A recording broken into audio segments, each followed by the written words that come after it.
With all the blinding distractions of the leadership battle, will today's caucus vote let the government get back to the business of governing? For a business take on Labor's bloodletting, I spoke a short time ago to Paul Espie, founder of the Pacific Road Group and chairman of the Australian Infrastructure Fund.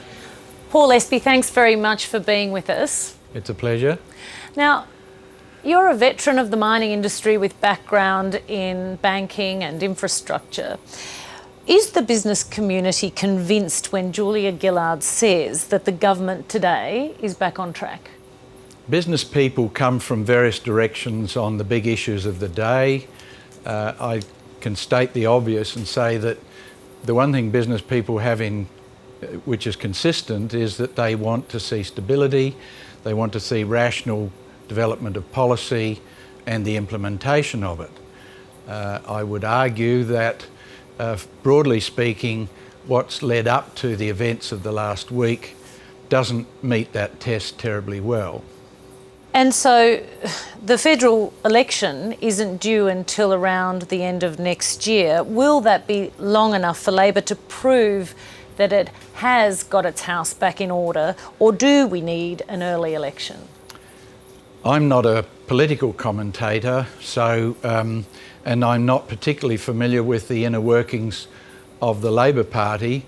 All I can say is that we've got a situation in this country at the moment where a minority government, a function of which can be successful in some countries, has not worked particularly well here. And I'd go so far as to say that it's because the tail has been wagging the dog. I can't see why that's going to change as a result of the events of the last week and today. Is it something about Julia Gillard's leadership that concerns you? I think there are rather higher level issues, frankly. Going back to the first announcement of the carbon tax, the first announcement of National Broadband Network, the early parliamentary announcements of that, and the general running up of debt that has been something we've lived with through the last 2 to 5 years. Those things are of major concern to the extent that they are done on the run. And I can tell you that internationally, a sequence of the things that have happened in our country through that period has made the rest of the world ask the question, what's going on in Australia? So do you think it has damaged Australia's reputation overseas? There's no doubt that the perception of Australia as a stable, well-managed country has come under some real threat. I was in the United States in my business talking to institutional investors at the time that Julia Gillard acceded to the leadership of the Labor Party and the Prime Ministership. It came as a real shock to the Americans. Some of the tax and other initiatives and the running down of the credit balances of the country and the debt that's gone with it have really made the rest of the world wonder. Here we are, the lucky country in many respects. We're enjoying much better economic health, but it's being run down. Well, there are many in the business community who are calling for an early election. Are you among them? We have a system of government. We do rely on the confidence of the public. The confidence of the public, I think, has been given a bit of a run this last week. That is to say, the public are asked, and we as a country, thank God, we accept the results of an election, and we expect a government to have the power to get on, formulate good policy and administer it. That has not been the way of things in the last while, and as I said, to the extent that the tail wags the dog in Parliament in Australia presently, I can't see that being solved. So, do I think there should be an election?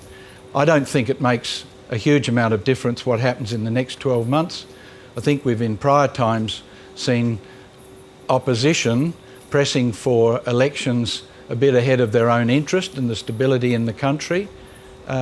My personal inclination, though I'd like to see the issue of government with authority resolved would be to perhaps let it run its course, which doesn't necessarily mean run to the end of the term of the current Parliament. So what does it mean?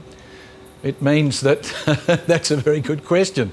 It means what comes of the position that the independents have taken, the tail wagging the dog, as I call it, and of course it's not just what happens in the House of Representatives, but it's what happens in the Senate. How do those powermongers resolve their role relative to the Prime Minister and her cabinet? So you think the question of the leadership of the Labor Party is far from settled? Well, I think the authority of the leadership has been seriously questioned, and it hasn't suddenly been put to bed today.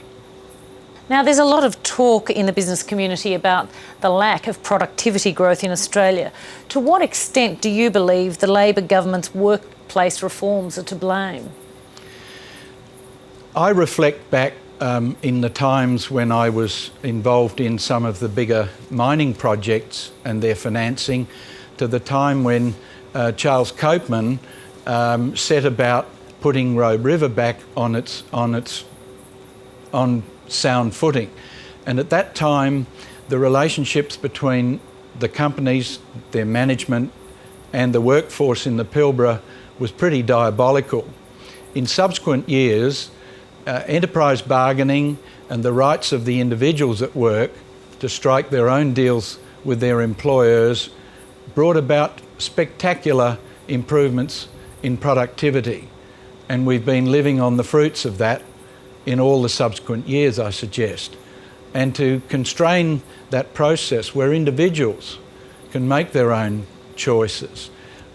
In the cities, we see this problem that the limitation on relationships between employers and employees restricts the ability of individuals to work when they're able to work between their studies or between other jobs.